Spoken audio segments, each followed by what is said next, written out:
Ladies and gentlemen, welcome to Open Dialogue, #1 podcast based out of Utah Valley, a podcast dedicated to exploring religion, relationships, and reflections on everything and the world in between. Most importantly, promoting a no-filter, safe, open discussion where every voice matters. I'm your host, Samson. Thank you for spending some time with me today. Whether you're listening or watching, we welcome you. Let's get right into it. Allow me to introduce the guest joining me today. A resident of Utah, but born in Peru. He is a full-time content creator for brands and businesses like full-time filmmaker, an online course on content creation, and Connor Dellin, who is a professional speaker. But most importantly, for those of you who love Cafe Rio, he has worked with them too. Ladies and gentlemen, in his free time, and for fun, he enjoys playing the beautiful sport of basketball. And fun fact, he belongs to 10% of the American population that is left-handed. Ladies and gentlemen, Howard Saavedra. Did Yeah, I say? Oh, dude, with a Hispanic accent too. I love just it. assumed. I feel like my name gets mispronounced too. I'll say Oh, like Osime, and they'll be like yeah. Osimi, or yeah. So Thank anyway, you, how are you, man? dude, doing good. It's an honor to be here, man. Dude, thank you for having the time to come on. I Of course, bro. appreciate it. Cheers. Oh yes, please. There you go. To a good podcast. Yeah.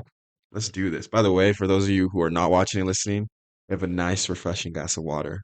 Very But refreshing. dude, how's your day been? Been good, dude. Good. I just got back from Florida, filming a brand for Roca. Okay. Yeah, and then filming a triathlon. Oh, that's sick. Yeah. Wow. Are It's you like, are you a participant in triathlons, or are you no, but I actually caught the bug. Like, I really want to really? get into it. I was like, Oh, yeah. oh, I couldn't. I really couldn't. I oh, it's so much. Like Oh, it's dude, for sure. swimming, running, and Yeah, swimming, biking, and running. Yeah, I don't know if I'm gonna do the full like marathon or triathlon and stuff like that, yeah. but like maybe like a half or something like that to start. Okay. But like, Okay.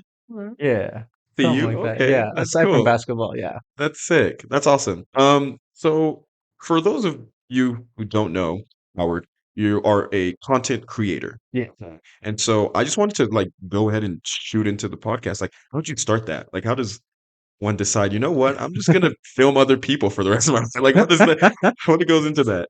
Dude, no, that's a great question. To me, it all started when I actually was in college and I started vlogging. Yeah, Oh, you were a so me and my vlogger. roommates, well, were vlogging up at BYU, Idaho, and for those of you who know, it's pretty boring there. So we had to get really creative on what fun looked like to us, Yeah. and kind of just tell people like, you know what, Rexburg could be fun if you did these crazy wild things. And we never got famous or anything like that, but Mm. we literally thought we were like David Dobrik in the Vlog Squad. Okay. Yeah, and at that time, the only thing we could afford was a GoPro and stuff, Yeah. right? And it was eventually first it was became a hobby kind of Hmm. thing, filming and stuff like that. And then it wasn't until the pandemic happened that I started really focusing on what I wanted to do when I graduated from college. I Okay. graduated with a bachelor's degree in physical therapy. Oh, that's cool. Yeah. But because of the global pandemic and Yeah. stuff, I noticed how terrible they were treating the medical workers and stuff. Mm. And because we live in the United States, our health insurance, some of them don't even cover physical therapy. Really? Yeah. Oh, And wow. so I was very limited to the amount of care that I would be giving patients because of their income and the level of health insurance that they would have. Yeah. And I didn't want to have that restriction. And so my passion and love for the medical field just diminished. Yeah. Um, Fair. and then I just bounced to the next passionate thing that I had, which was filmmaking. Okay. And I actually enrolled in full-time filmmaker. Oh, wow. Yeah, Oh, yeah, yeah. yeah. The business that you've been. Okay. Yeah, Okay. so it's an online film course to Okay. help people become a videographer, and whatever branch that they want to do, because you can get into the wedding industry, you can go Yeah. to real estate, like there's so many things you can do with filming and video and stuff. Uh, and long story short, like my life went full circle to now being a part of full-time filmmaker and helping it grow Mm. even more, and then being a thought leader in the content creation space as Oh, well. wow. That's Hmm. super cool. Yeah, man. I feel like like for me personally, content creation is so like it's fun until it becomes work, Yeah, almost in a sense. It's like I get it. for me, I feel like I right now I like punch out content and I'm like, oh yeah, this is fun. Let me take a video or like a road trip highlight Oh, for reel. sure. And then I'm like, oh wait, no, I gotta do that. No, this is what I do, like my 9 to 5. So like for you, how do you stay creative? Like how do you find joy in something like keep your passion? How are you keeping your passion? Yeah, so one thing, a mentality that I adopt 100% is um, that every person I meet is my superior in some way or another. Mm. So when it comes to filmmaking, right? Um, I try and see, uh, even if it's like the most experienced videographer or someone who's their day one, you know, I try to find some sort of thing that they can teach me, Oh wow. so that's kind of how I seek inspiration and stuff. And I'm a big movie guy as well. I like I love movies. movies. I love analyzing them Mm. and just seeing the cinematography on the composition of the Yeah. film, the score, how they structured the storyline and things like that as well. Like, I'm it's a game for me, I guess. Dude, Like, that's I'm so fun. That's sick. filling out the puzzles and stuff like that. I'm like, okay, why did the director choose that angle? Or like, why did he do this? Yeah. Yeah, like one movie I can't stop talking about is Dune Part Two. Okay, don't spoil it. Please I'm don't spoil it. I My won't. I've friend seen it four literally, times already, oh my gosh. My friend told me like he was gonna go dude. see it. Like I'm down to see it with you. I like Yeah, if I'm gonna go see it, I will let you know because like everyone keeps saying I've gotten very mixed reviews. I've gotten people telling me that like look, it's not living up to the hype, and people tell me like, bro, it's hands down the best movie I've ever seen. yeah, hands down. Hands down, Yeah, really. Okay. yeah. Like, I All rarely give right. a movie a 10 out of 10. Really? A Yeah, a- 10. and this is a solid 10. Yeah, Interesting. yeah. And I I hope I saw have a little bit of credit and validation because I'm in the videography space. That's fair. That's fair. That is totally fair. Yeah, Okay.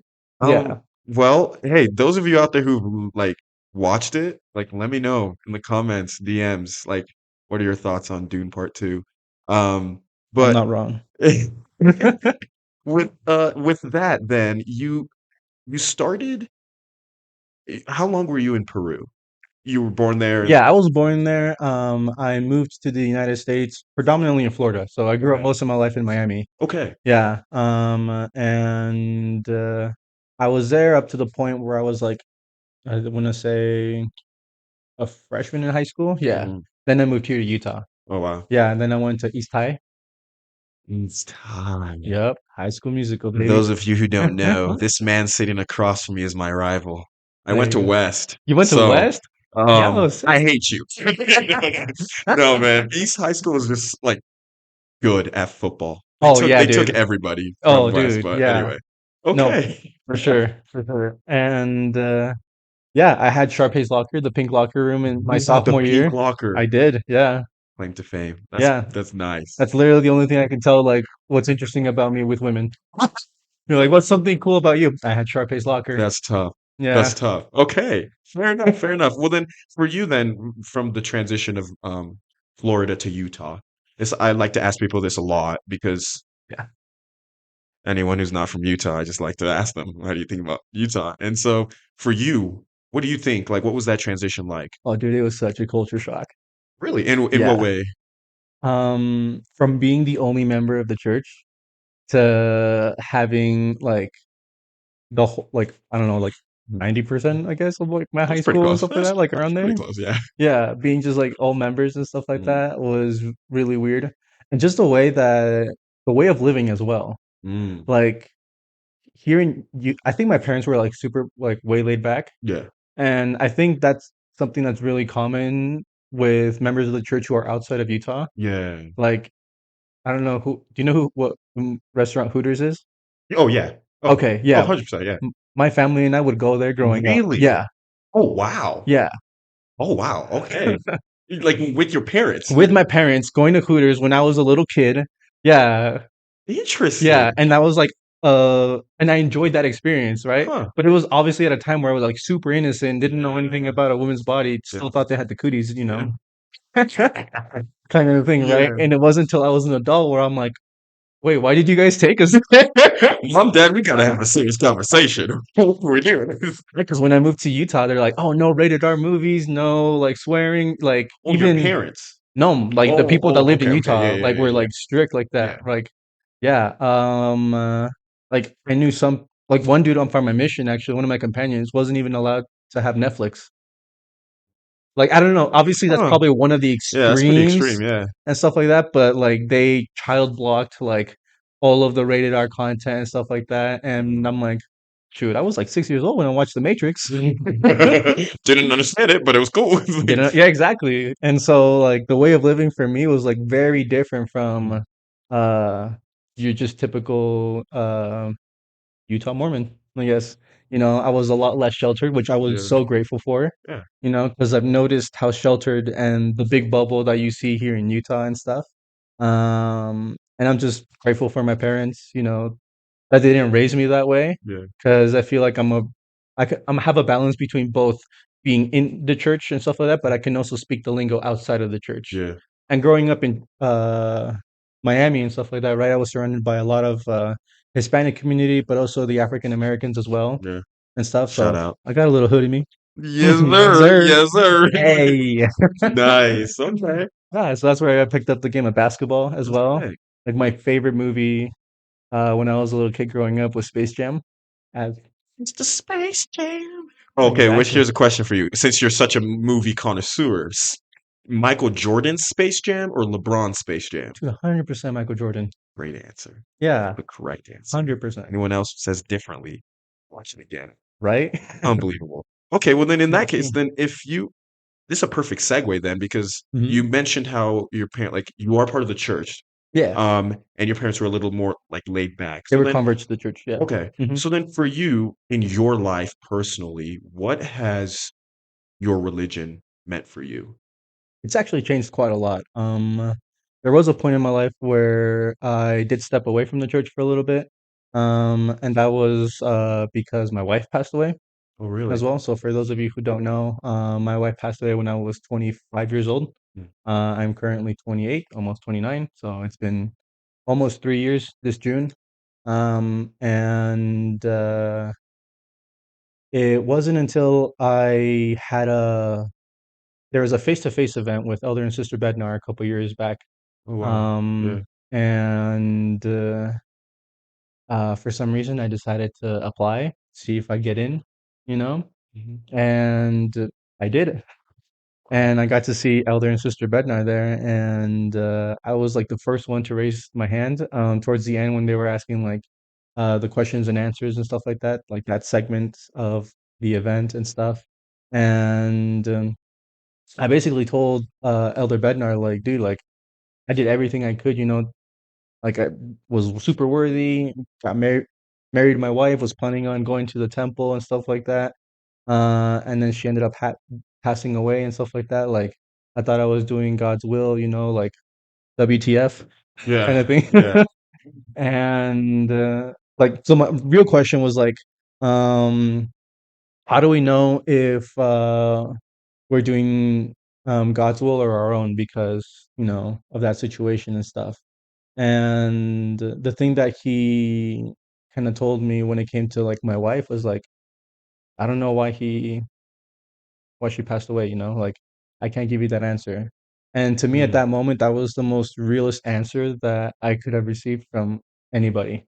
Because anybody, I've asked this question several times during the early stages of my grief, and everyone has just told me, they're like, you know, you got to look on the bright side, man. Like she's fine, she's in a better place.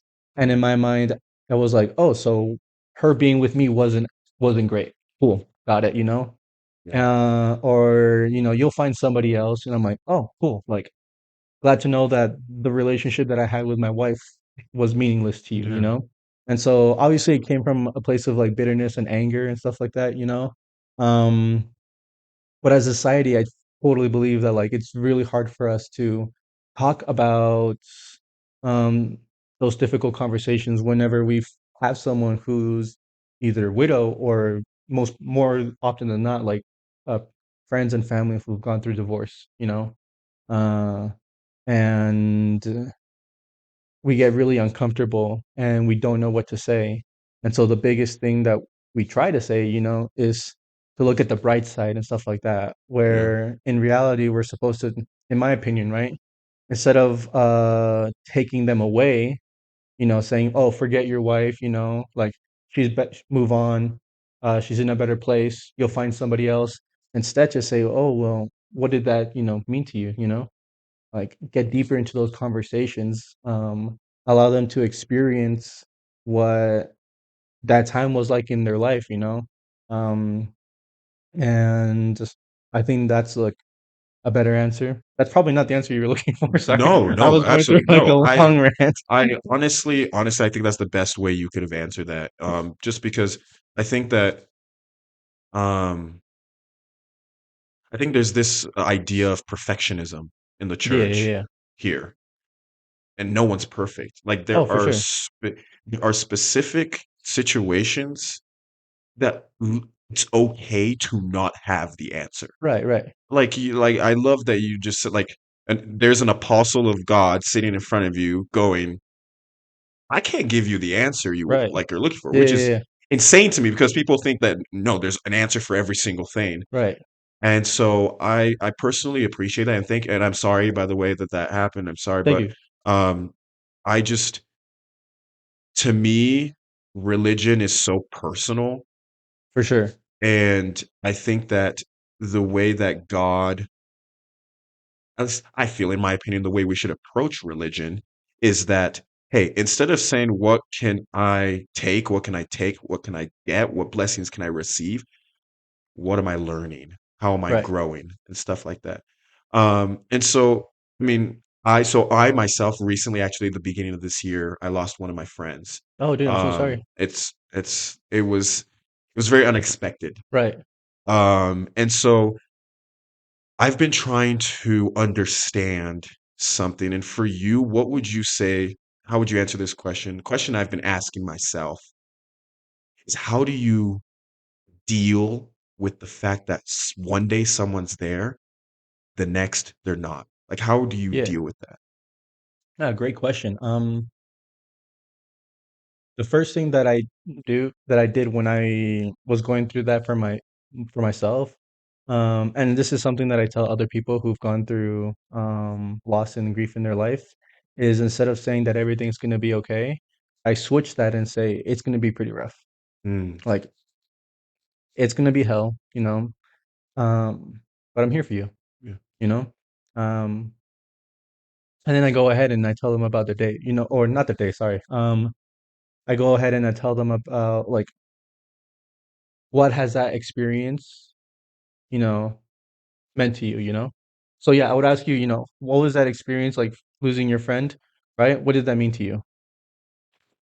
A lot. A lot? Like, I mean, he was a little brother to me. He Okay. regarded me as a little like a big brother, and so um, I don't think I necessarily meant like I don't think I necessarily understood the gravity of his love and presence in my life until he was gone. Until he was gone? Yeah. Because like I loved him, I love him. Like I spent time with him. We did sports together, all these things, Yeah. and it became routine. And so it's not like Yeah. I dwelt on the fact that, oh my goodness, do I care about him? I just Yeah. knew I cared about him, knew he cared about me. And then he wasn't there. And all of a sudden, it was the impact on which he had in just not just my life, but Yeah. everyone's lives was just like it became reality Right. in a sense. I don't know if that makes sense, but um it meant a lot that I knew him and I was his friend and he regarded me the same way. Yeah. And when he was gone, it forced me to go back on those good times and be like, dang, like I hope I appreciated like in the moment back then, I hope Yeah. I appreciated those moments to the fullest extent. Yeah. So I don't know if you noticed, I don't think most people noticed and stuff like that, right? But one thing that I did to guide the conversation was whenever you finish a sentence, I would say the last two words that you said. and then Mm. phrase it in a question. So you'll look back on Oh it, right? wow. Yeah, you'll look back on this video and stuff, right? Yeah. And I only said two words, and I repeated what you said, and you just gave me like this whole spiel about how he was your little brother, and you looked up to him as well and stuff like that. And when he left, he made like a massive hole in your life, you know, and all of that just taken from me just saying just two things and rephrasing it in the form of a question. Wow. Yeah. So this is a trick that I love doing whenever someone is going through grief or even is going through like some hard times, you know. I want to get them deeper. It's a phrase called tactical empathy. And it was coined by this author named Chris Voss. And he is a hostage negotiator for the FBI, and Oh, he wrote a book called Never Split the Difference. And in it, he uses that method as well. Yeah. that Uh was huh. To that was get deeper crazy. and deeper into vulnerability. Yeah. Wow. Uh Okay. huh. Huh. Yeah. So that's something that I would do whenever Yeah. someone is talking, you know, going through like hard times and stuff like that. And it's something that actually David A. Bednar did to me. So Mm. after the face-to-face event, you know, ended and stuff, he took time and told me, he's like, "Hey, tell me about your wife. How was she? You know?" And I'll never forget the moment when she said that, like, that my wife is in heaven. You know, like she made it. Just FYI. You That's know? awesome. Yeah, That's incredible. yeah. And I'm like, dude, that's sick. All the That's validation I need. amazing. Yeah, that's awesome. Wow. Yeah, it was a very unique experience. Well then, for you,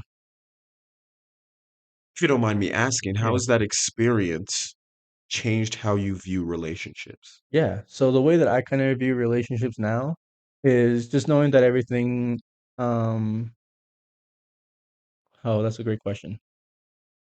When it comes to relationships, I know that uh it'll have it'll be temporary. Mm, Almost every single relationship that you'll have is temporary, mm, right? And so because you come with the understanding that it's temporary, right? You just value the time that you have together, mm, right? So one thing that I really love about the Taoism, you know, their one of their beliefs, right, is that everything in life is temporal. It's spiritual and physical, right? Even to their families as mm. well. So they don't Yes. believe that families can be together forever, Mm, right? But the reason why they believe this is because that they can cherish the moments that they have with a car or a friend or even, you know, their own family members as well, you know, and knowing that the time is limited, they are focused so much on being present in the moment because they know that anything could happen. They could be gone, or their favorite material thing can be taken away from them, kind of mm. thing, you know? And obviously, we don't believe that families are there for a little bit, you know? Yeah. Obviously, they're going to be together forever, right? But even in this like mortal life, we know that this is temporary. Yeah. And so I kind of adopted that the principle of Taoism where being present in a moment means knowing that everything in life, in this mortal life, will be temporary. Wow. Yeah. That is that's very true. I think Yeah. that Yeah. I mean, it's almost as if my dad, I always say this, he has taught me so many different parables and stuff. But it reminds me of this one where it's like if you are so focused, Hmm. like you'll hear people be like, "Oh, focus on the horizon," or Yeah. like stuff like that. Like if you're so focused on the horizon, you're gonna miss where you currently are at. Like if you're Yeah. Yeah. so Yeah. focused on this point, you're not gonna realize, "Oh my goodness, I'm in this hypothetically, I'm in this beautiful garden or Right. I'm in Right. this nice park." Like you just know you're going for that point. And so I think that's a very beautiful way of putting it, where it's like once you Yeah. understand the idea of temporary, Hmm. you're able to enjoy the present. Oh, for sure. And so I was looking as well, like on your Instagram, Yep. and in your bio, it says Hmm. something about you being a men's mental health advocate or Yeah. grief Yeah. Yeah. Yeah. advocate. Yeah. Can you speak more on that? Like what got you there? Yeah. So this was a time where I lost my wife, and I stumbled across this TikTok video, where it got really popular. There's this girl that stitches, she's like, guys, like, who do you turn to whenever you're down, right?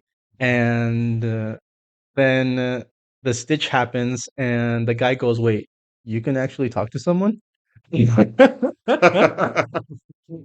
Okay. Yeah, and like a lot of people copied, Yeah.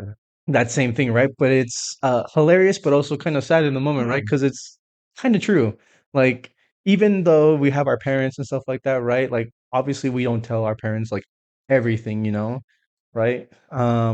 So it's really hard for men to even just open up.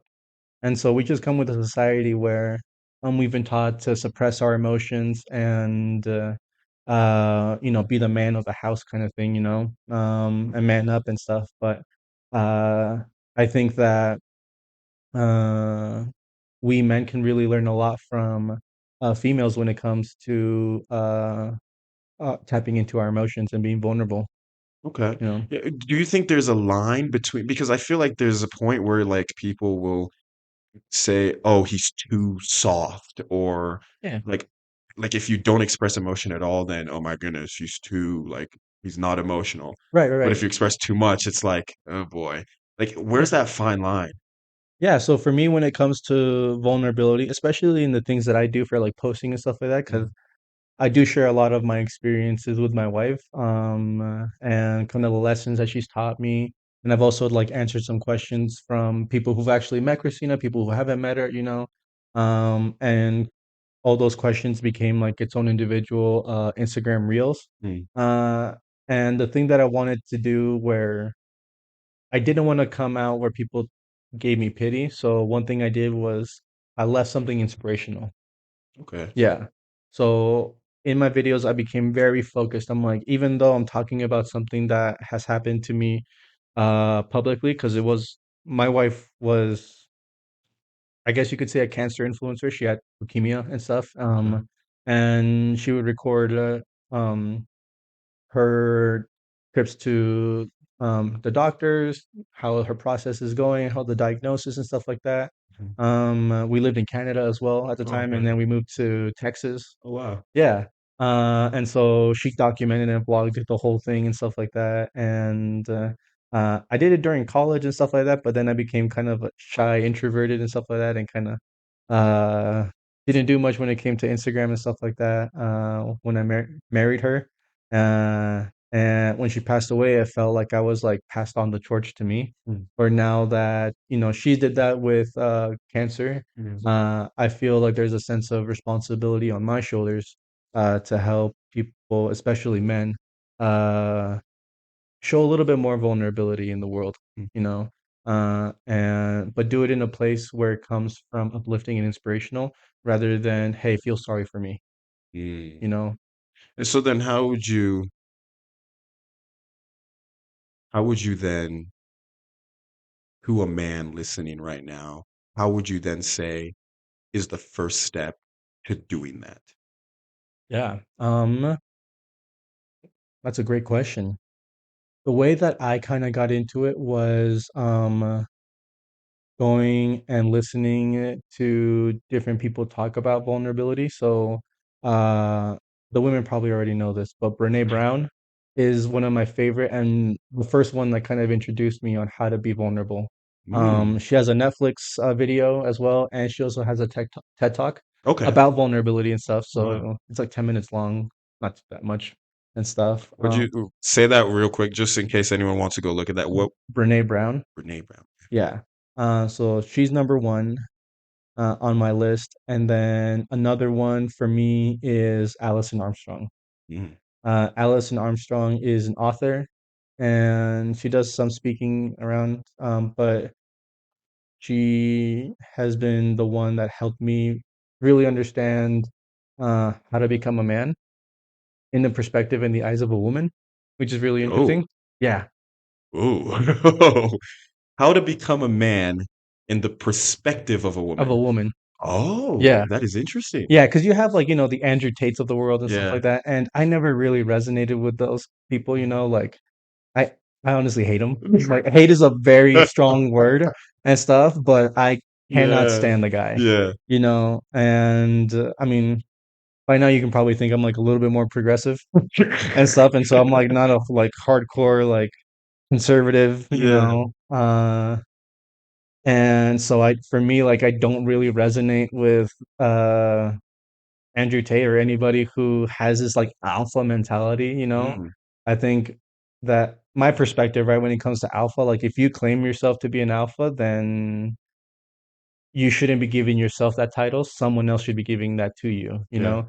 It's a very stoic attribute or, to remove that ego side of yourself, Mm, and that's something, at least for me personally, is where I have my values and principles yeah. are like that stoic philosophy. Yeah.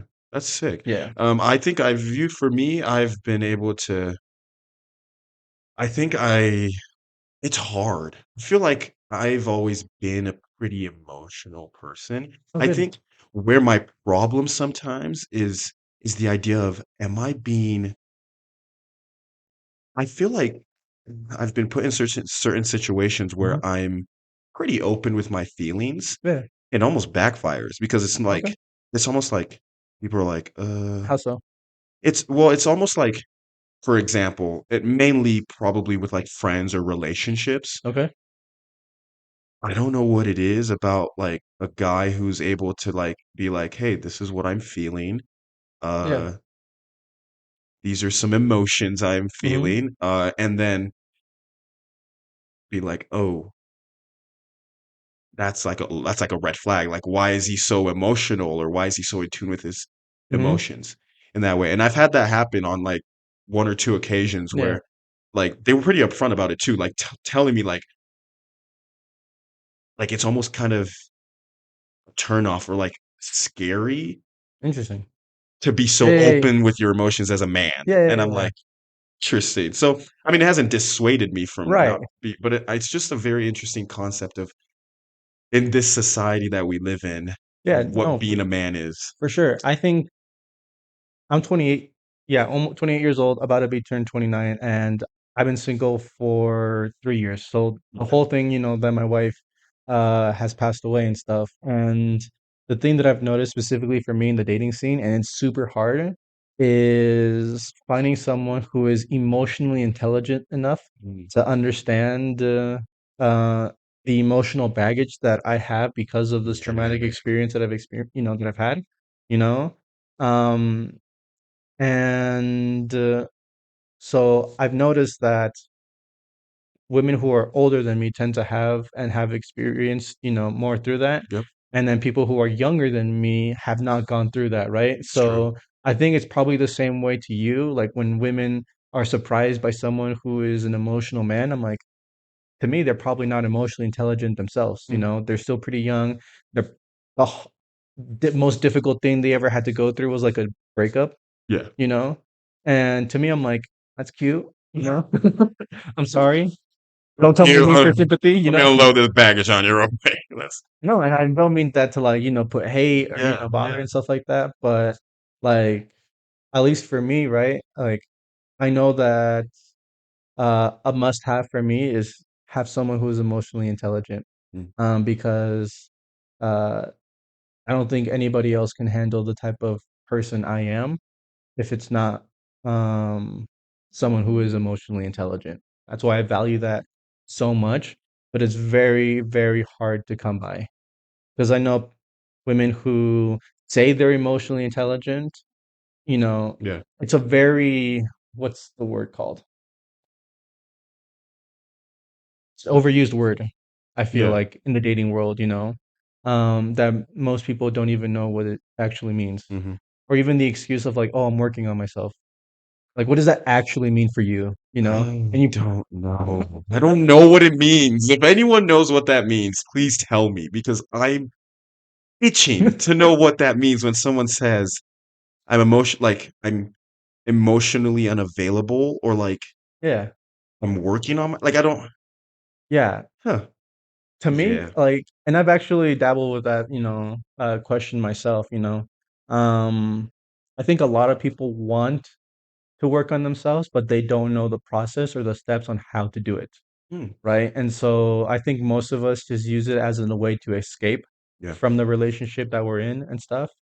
And we get lost because we go into this relationship and maybe sometimes we lose ourselves in the Mm. relationship and we don't know how to get out. And so the best excuse is I need to work on myself.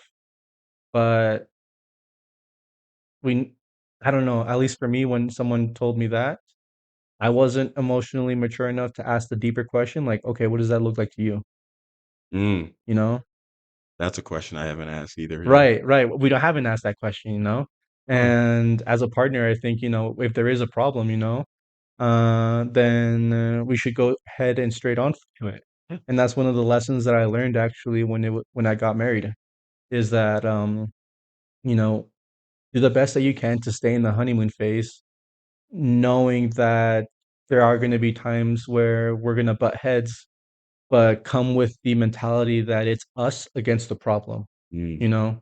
And so the way that my wife and I kind of talked it over and stuff was a phrase that I always said, like, "Hey, like I'm struggling to understand your point, which is X, Y, Z, because I'm listening, Yeah. Can you help me understand that, instead of saying, oh, you're wrong, right? Yeah. Instead of pointing the fingers on them, I just tell me, hey, like I'm unclear on what you mean by this. Can you help me understand that? Absolutely. And when I said that, or we both kind of said that, right? We kind of came to our own conclusion on how to resolve this situation. And so, and you can even use that when dating, like Yeah.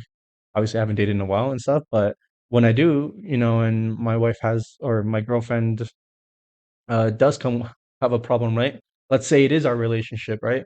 Then do you want she wants to say like, oh, like I just want to have time for myself. Uh, I want to work on myself, right? Then I think that'd be a great way to say, okay, what does that look like to you? Yeah. And not feel like, I'm not attacking her or anything like Yeah. that, right? But just knowing that like I'm here to help you as well, Yeah. because obviously we're in a relationship, it's us against the problem. Let's see what we can do, and if breaking up is the answer, then so be it. Yeah. It's pretty straightforward in all honesty Yeah. to say that. And so with that, then I kind of wanted to transition to the kind of the end of the episode of Yeah. where so here on Open Dialogue, we have an open question segment. Yep. Now these open questions are like submitted by listeners and viewers and are pretty random. And so I just wanted to go and ask you two of those to kind of close out Yeah, with your yeah. thoughts. And one of them is actually I kind of want to tweak. Go for it. Both of these people wanted to stay anonymous, so we will keep them anonymous. Perfect. But so the original question is if you could be with anyone, who would you be? Like who if you could have dinner with someone, past, present, future, who would you choose? Is the original Gotcha. question. Um, and just like who would like how would you answer that question? 100% my wife. Your wife. Yeah, Christina. Yeah. Awesome. Well, then I want to then go ahead and even tweak that question and be Yeah. like, what would you say? This might be a little emotional or a Oh, no, little too, dude, but like you're good. I want to ask, like, you're sitting across from your wife. What Uh, would you say? oh, dude. Let me be like, well, what's heaven like, Mm. Um, there's a song by Ed Sheeran that speaks so much to me. And it's called Visiting Hours. Oh, I don't know if you ever heard it. I don't. I don't think It's okay. It's such a sad song, dude. Like, it's oh my gosh. Like whenever I'm down and like super sad and stuff, visiting like hours. Ed I would Sheeran. listen and to that song and stuff. But the lyrics, I'm not gonna sing it, but essentially it says, "I wish that heaven had visiting hours." Um, and just that phrase alone, got me really, really thinking on what heaven was like, and also just like asking her like, what would you do in my situations, like Mm, through life. Um, but then also tell her like everything that I've gone through in my life, when my wife was alive, um, it the way that I actually married my wife was pretty stupid. I'm not gonna lie. And the reason why I say that, right, is because even though it was a stupid decision to me because I didn't have a future, like I literally left, I quit my job, I said bye to my family, and I moved from Utah. This was during the pandemic, right? And moved to Canada just to marry her without no future of what it's Yeah. gonna look like, right? Yeah, ladies. That's what a man should be doing for you right there. Yeah, my life could literally be a romantic comedy That's and stuff like sick. that. Yeah. Well, the Spark Note version that I always tell people is like, have you ever seen A Walk to Remember? Yes. That's literally my life, dude. That's impressive. Yeah, that's literally my life, bro. Like word for word, shot for shot, like Wow. that was it, you know. And to me, it was like the best decision I've ever made in my life, you know. Because when you're in love, people do stupid things, you know. True. Yeah, and so uh, while we were married, right, it came the time where I'm like, okay, I actually need to do something with my life. And my wife was like, oh, uh, how are you going to provide for this family then, you know? And at that time, I was like, oh, I kind of want to be a videographer, you know, like I want to try it out and stuff. But at that time, like we were broke.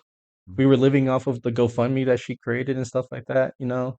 And she said, well, use the GoFundMe to purchase that online film course, the Wow. full-time filmmaker, right? Wow. Yeah.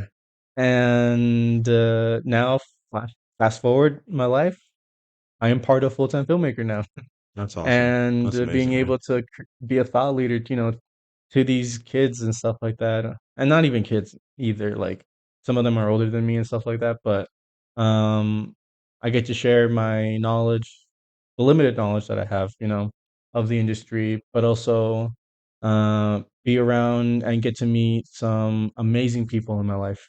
That's You know, awesome. I made some connections with one of the videographers for the Los Angeles Lakers. That was Oh, really wow. cool. Yeah, That's super sick. yeah. I got to film for a triathlon event in Miami, you Okay. know.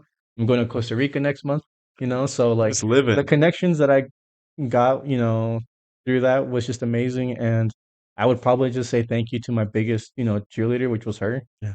If it wasn't for her, you know, I probably wouldn't be in the position that I'm in right now as a videographer. And so I just know that everything that I have, you know, and I've attained not only came from hard work and dedication that I put into, you know, but also knowing that she is my why. Even though she is gone right now, she's still a big reason why I sleep late at night to go work. You know, I do late night editing. I sometimes reject and don't even socialize with a whole lot of people because I'm so focused on my craft. Uh, I'm single and